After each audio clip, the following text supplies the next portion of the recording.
Hi friends, बरमोस academy के YouTube channel में आपका वेलकम। मैं सरुण कुमार। इस वीडियो में मैं आपको बताने वाला हूं कि सैनिक स्कूल के एडमिशन के लिए रिक्वायर्ड डॉक्यूमेंट्स क्या क्या रहेंगे। तो कंप्लीट डॉक्यूमेंट्स बताऊंगा। सभी स्टूडेंट अभी से प्रिपेयर करके रखें, क्योंकि एडमिशन के टाइम पे आपको टाइम नहीं दिया जाएगा, ओनली 4 से 5 दिन का टाइम दिया जाएगा। तो वो टाइम आपके लिए काफी कम रहेगा, उस दौरान आपके ये डॉक्यूमेंट्स नहीं बनने वाले हैं। ओके, कुछ डॉक्यूमेंट्स 2 दिन में प्रिपेयर हो जाते हैं, कुछ 5 दिन में, कुछ डॉक्यूमेंट्स को मंथ तक का टाइम लग जाता है। तो इस दिन आपको एडमिशन के टाइम पे प्रॉब्लम आ सकती है। तो ये डॉक्यूमेंट्स कौन कौन से रहेंगे इस वीडियो में हम कंप्लीट देखेंगे। एंड जो स्टूडेंट पेरेंट्स न्यू है वो चैनल को जरूर सब्सक्राइब कर ले और बेल आइकन को ऑन रखें, ताकि किसी भी प्रकार का अपडेट है वो मिस ना हो। ओके, अभी सैनिक स्कूल की आपकी फाइनली आंसर किया आएगा एंड रजिस्ट्रेशन प्रक्रिया जारी है और वो 5 अप्रैल लास्ट डेट रहने वाली है। इसके देन आपकी आंसर की आएगी ऑफिशियल्स, इसके बाद आपका प्रोविजनल लेटर आएगा, इसके बाद आपका सैनिक स्कूल चॉइस फिलिंग का टाइम पीरियड आएगा, फिर चॉइस फिलिंग के देन आपका फाइनली रिजल्ट आएगा। तो वो स्टेप आपको मैं इंट्रोड्यूस करवाता रहूंगा टाइम टू टाइम। उसके लिए आप यूट्यूब पे बने रहना है। चॉइस फिलिंग कैसे करना है, ई काउंसलिंग के अंदर चॉइस फिलिंग के अंदर करते समय किन बातों का ध्यान रखना चाहिए, वो भी आपको मैं डिस्कशन करता रहूंगा यूट्यूब के माध्यम से। तो बेल आइकन को ऑन रखिए ताकि हर प्रकार का नोटिस आपको नोटिफिकेशन मिलता रहे। ओके, थंबनेल्स के माध्यम से आपको दिख गया होगा कि सैनिक स्कूल की ई काउंसलिंग कराने के लिए आपको कौन कौन से डॉक्यूमेंट्स रिक्वायर्ड है, या फिर आप बोल सकते हो कि एडमिशन के लिए कौन कौन से डॉक्यूमेंट्स रिक्वायर्ड है। तो चलिए हम सैनिक स्कूल के एक प्रोस्पेक्टर के ऊपर चलते हैं जो 2023-24 के लिए था। अब यहां पे आपको नजर आ रहा होगा documents are to be submitted at the allotted Sainik school. जब आपको एक सैनिक स्कूल मिल जाएगी उसके देन आपको क्या क्या डॉक्यूमेंट्स यहां सैनिक स्कूल में वेरिफिकेशन के लिए लेके जाना है, वो इसमें मैं बताने वाला हूं। तो यहां पे देखिए बेटा, यहां पे सबसे पहले ये डॉक्यूमेंट्स चेक लिस्ट दे रखी है। ये डॉक्यूमेंट सभी के पास होना चाहिए। सबसे पहले मैं बात करूं यहाँ ये चेक लिस्ट है, इसमें क्या क्या डॉक्यूमेंट्स रहेगा, इसका फॉर्मेट ये आपको सैनिक स्कूल के प्रोस्पेक्टर में मिल जाएगा। यहाँ पीडीएफ भी मिल जाएगा एंड यहाँ वर्ड फाइल भी मिल जाएगा। यहाँ पे आप देख रहे होंगे सेकंड नंबर का ओके एक चेकलिस्ट मिलेगा। उस चेकलिस्ट को क्या करके जाना है, आपको यस नो का कमेंट करके जाना है कि ये सभी में यस होना चाहिए, क्योंकि वो सभी डॉक्यूमेंट्स आपको रिक्वायर्ड होने वाला है। वो उस चेकलिस्ट से ही आपका डॉक्यूमेंट्स टैली करने वाला है। ओके, तो आप भी उस चेकलिस्ट से टैली करके लेके जाइए। तो ये मिल जाएगा यहाँ पे वेबसाइट पे। और अभी ये 2024 का है और बात चल रही है हमारी 2025 का। तो यहाँ 2024 है तो 2025 लेके चलिए, क्योंकि अभी ये चेकलिस्ट नहीं आई है, क्योंकि ई काउंसलिंग का जब पोर्टल चॉइस फिलिंग का ओपन हो जाएगा उस टाइम भी ये डॉक्यूमेंट्स वहां प्रोवाइड करवा दिए जाएंगे, और जैसे प्रोवाइड करवाएंगे तो मैं आपको बताता रहूंगा। तो यहाँ पे आपको नजर आ रहा होगा सबसे पहले provisional admission letter for all India Sainik school admission counselling 2024 है, लेकिन 25 करना आपको। अब इसके लिए ये प्रोविजनल लेटर आप समझ रहे हो बेटा, आपका स्कोर कार्ड मींस क्या हुआ, आपका स्कोर कार्ड जिसमें सब्जेक्ट वाइज स्कोर कार्ड आता है। मैथ्स में इतने मार्क्स आए, जीके में इतना मार्क्स आया, और ये आपकी ऑल इंडिया रैंक रही, उसको हम बोलते हैं प्रोविजनल एडमिशन। सॉरी, वो नहीं रहेगा, यहां पे मैंने गलत बताया आपको। सही ये है कि ये रहेगा स्कोर कार्ड आपका, ठीक है। ये प्रोविजनल लेटर वो रहेगा जिसमें आपको सीट मिलेगी। जैसे कि आपको ज्वाइनिंग लेटर मिला है मिलिट्री स्कूल में, एज इट वैसे ही सैनिक स्कूल में आपको प्रोविजनल लेटर मिलता है। क्या मिलता है बेटा, प्रोविजनल लेटर मिलेगा। वो प्रोविजनल लेटर आपको डाउनलोड करके जाना है, जिसमें आपका सीट अलॉटमेंट का दिया जाएगा कि आपको कौन सी सैनिक स्कूल सीट अलॉटमेंट हुई है। इसके देन आपको उसकी वहां पे प्रेजेंट होने की एक डेट दी जाएगी कि ये डॉक्यूमेंट्स लेके आपको सैनिक स्कूल में पहुंचना है। उसमें एक मेडिकल का डेट दिया जाएगा, एक मेडिकल करवाने के लिए हॉस्पिटल का नाम दिया जाएगा। वो सारा प्रोविजनल लेटर में रहेगा। जैसे मेडिकल करवाने का, अभी मिलिट्री स्कूल में मेडिकल करवाने की जो इंफॉर्मेशन है वो ज्वाइनिंग लेटर के अंदर है, उसी प्रकार से इसमें प्रोविजनल लेटर में रहेगा। एंड इसके देन हम बात करें एडमिट कार्ड, जो आपने एग्जाम देके आए हो उसी एडमिट कार्ड की बात चल रही है। तो थर्ड वाला पॉइंट क्लियर हो गया। एडमिट कार्ड आप कलेक्ट करके अभी से रखे उसको। तो ये चीजें आपको रखना है। अभी ये चीज आई नहीं है, ये अभी ये सबसे पहले तब आएगी जब आपकी चॉइस फिलिंग हो जाएगी, उसके बाद आपको सैनिक स्कूल अलॉट होगी, उसके देन ये प्रोविजनल लेटर डाउनलोड होता है। अभी आपके पास ये एडमिट कार्ड अवेलेबल है, इसको फाइल में लगा लीजिए। एंड इसके बाद यदि मैं बात करूं स्कोर कार्ड, ये भी अभी नहीं आया। ये स्कोर कार्ड आपका मई का 3rd और 4th वीक में आपको देखने को मिल जाएगा। ओके, एंड इसके बाद यदि मैं बात करूं यहाँ पे government issued photo ID proof, okay, okay, यहां स्टूडेंट, फादर एंड मदर तीनों का होना चाहिए।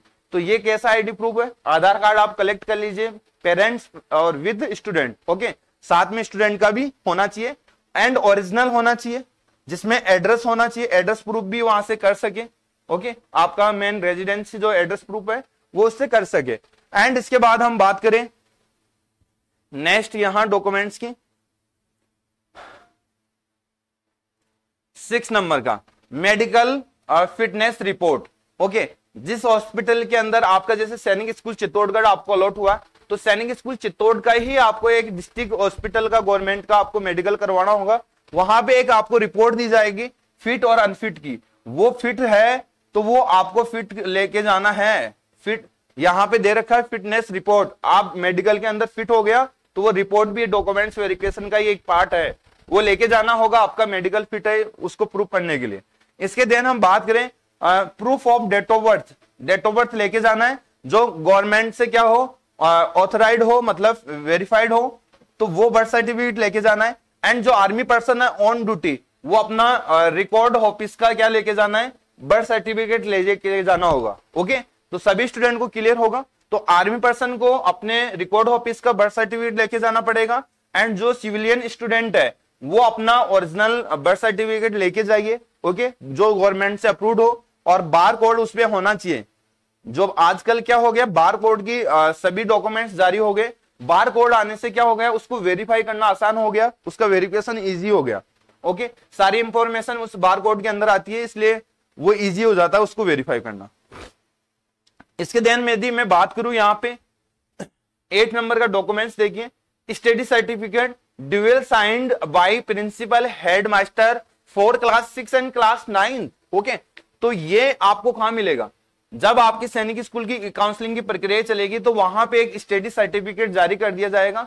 इस परफॉर्मे में यानी सैनिक स्कूल के प्रोस्पेक्टर के परफॉर्मा में भी स्टडी सर्टिफिकेट है, वो आप जिस स्कूल में करंट में स्टडी कर रहे हो उस स्कूल में जाके वो फिल करना है, एंड उसका साइन सिग्नेचर वहां पे सील लगेगी, वो आपको करवा के लेके जाना पड़ेगा। वो कैसा होगा वो मैं आपको बताता रहूंगा कि स्टडी सर्टिफिकेट कैसे बनाए सैनिक स्कूल के लिए, वो आपको मैं ये इसका फॉर्मेट और इसको कैसे फिल करना वो कंप्लीट बता दूंगा। उसके लिए मैं हर बार यही बोलता हूं कि आप यूट्यूब पे बने रहिए, जुड़े रहिए, मेरा मकसद ओनली आपको सभी इंफॉर्मेशन तक पहुंचाने का है, ओके, सभी स्टूडेंट का कोई भी इंफॉर्मेशन मिस ना हो जिससे कि वो प्रॉब्लम में आए, तो वो मैं नहीं चाहूंगा।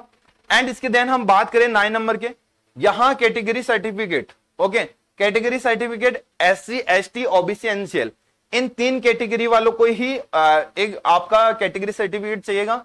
जनरल कैटेगरी का कोई सर्टिफिकेट नहीं बनता है, ध्यान रखना, ये 3 कैटेगरी बनना है।